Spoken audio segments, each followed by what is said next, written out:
Eu tive, na semana passada, acho que retrasada, recebido um e-mail que falava muito interessante de um processo de uma pessoa que eu conheço há mais tempo e que eu tenho acompanhado o processo dela.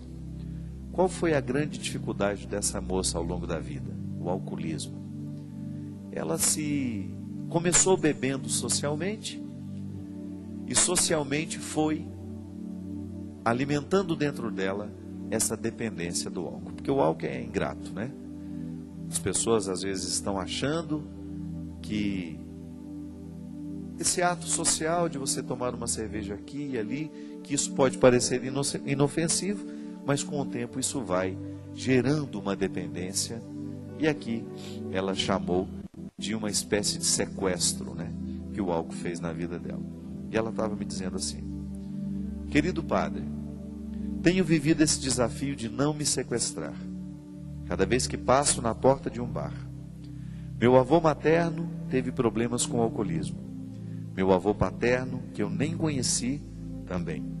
E meu pai bebia muito quando solteiro. Não cresci vendo meu pai beber.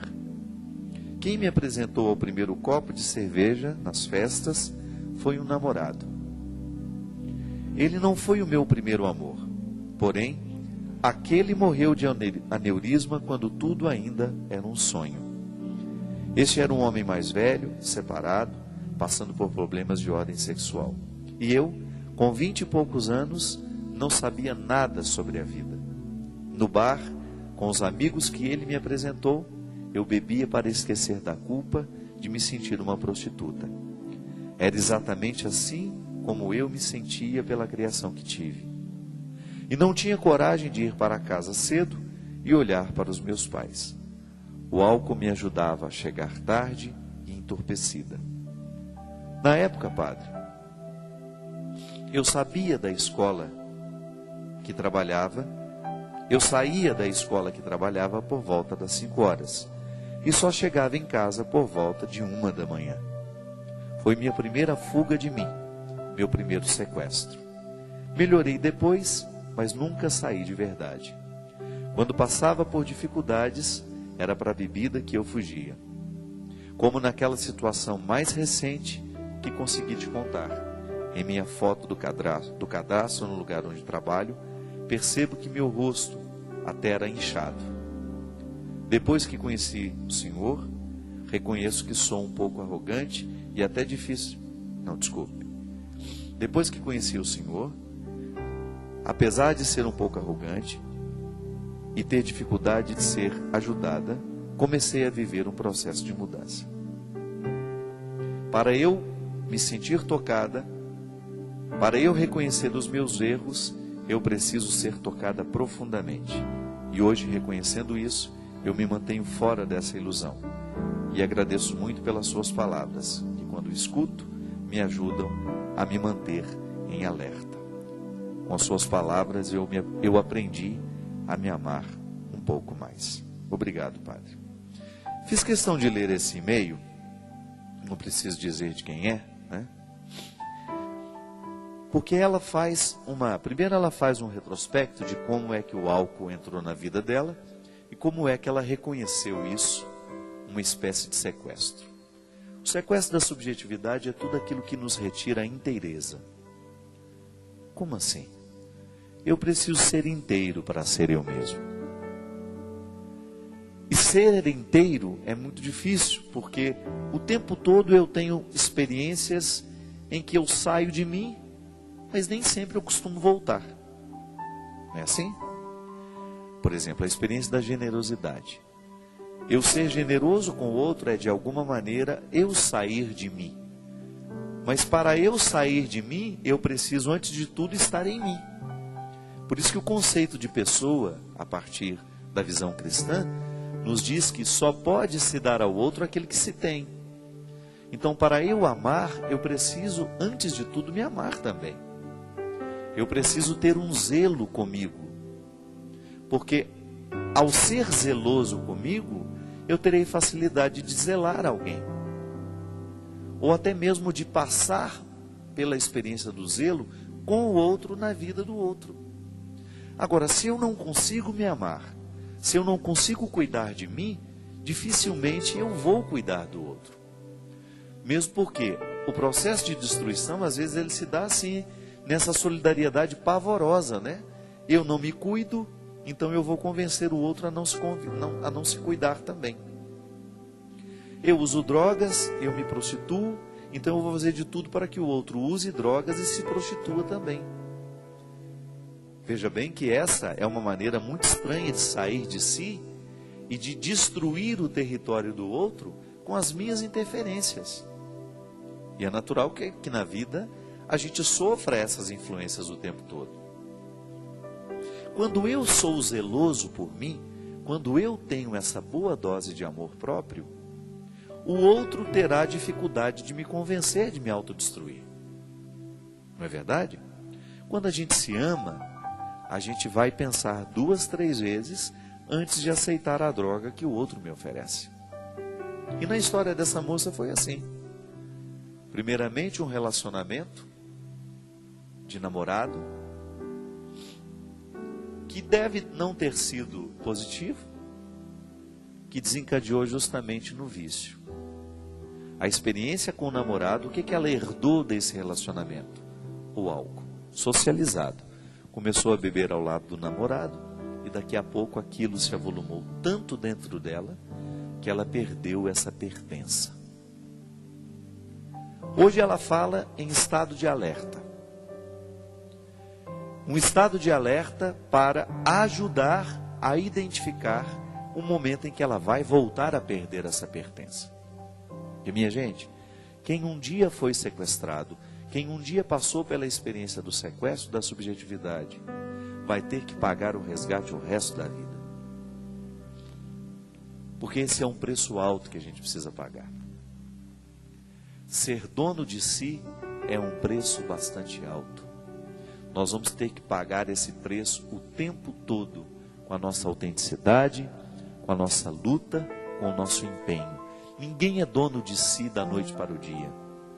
Da mesma maneira como a gente também não se perde de nós. A gente não se perde de nós da noite para o dia. Aos poucos, nós vamos deliberando, nós vamos permitindo. Costumo dizer que o diabo acampa o território da nossa vida a partir de pequenas concessões. Ele vem, sopra uma maldade nos nossos ouvidos. Mente hoje, isso não vai ter nenhum problema. Ou engana aqui, engana ali, para você sair bem. Seja infiel, a fidelidade é uma bobagem.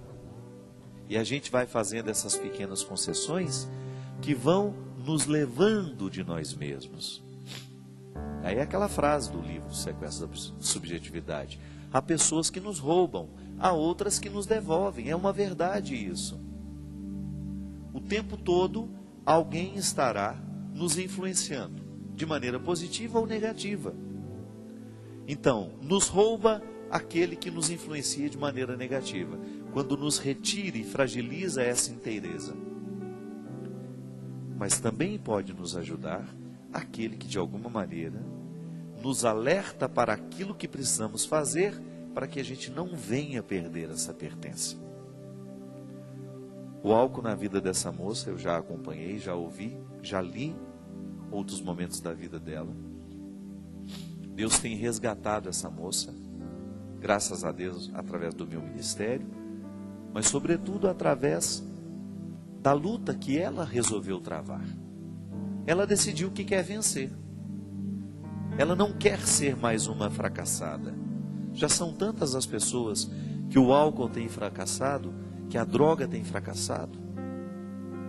Aliás, nessa semana lá em Belo Horizonte, na tarde de autógrafos do livro Tempo de Esperas, uma senhora de 67 anos me abraçou.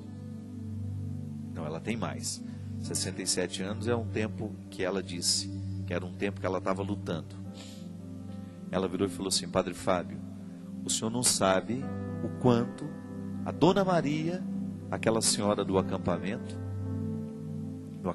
não, do Kairos, do último Kairos que eu estava na Canção Nova, que durante a missa eu fiz uma proposta. Você que tem alguma realidade que te escraviza, tenha coragem de dizer não isso hoje. Ela se levantou, foi lá no palco, no altar, e manifestou: Padre, eu preciso me livrar do cigarro.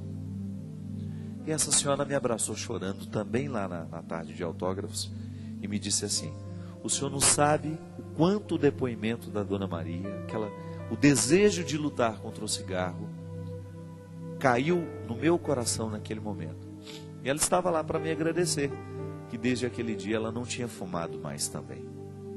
Ela falou: Padre, 67 anos lutando contra o cigarro, e eu decidi que eu quero parar. Eu decidi que eu quero voltar a ser dona de mim. Eu achei muito interessante porque na vida dessa senhora agora se estabeleceu um processo de luta que ela vai ter que estar muito alerta. A gente se emociona, a gente se alegra muito toda vez que nós descobrimos que de alguma maneira a gente motivou alguém a reassumir essa pertença, a colocar de lado aquilo que destrói, aquilo que prejudica, que fragiliza. Mas a gente sabe, a gente não se ilude. A mudança na vida dessas pessoas só será possível à medida em que elas assumirem no dia a dia a parte que lhes cabe nessa luta.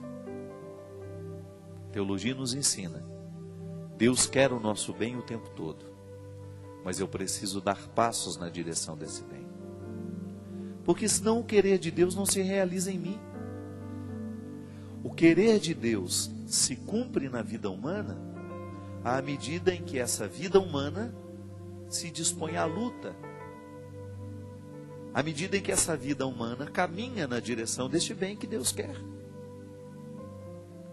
É assim que nós fazemos a vontade de Deus se concretizar na nossa vida.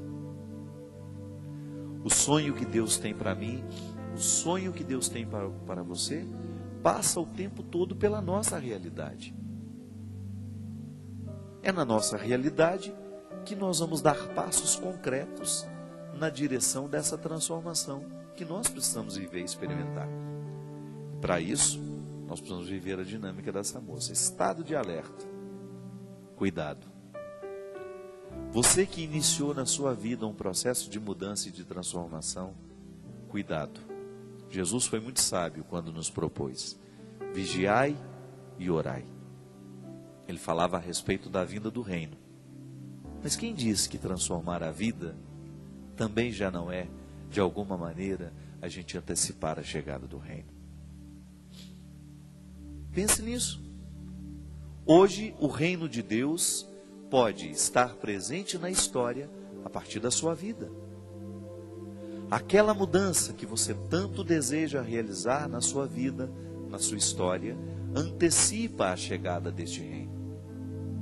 E é por isso que o nosso estado de alerta nunca cessa, porque há sempre alguma coisa em nós que está precisando passar por uma reforma, por uma transformação.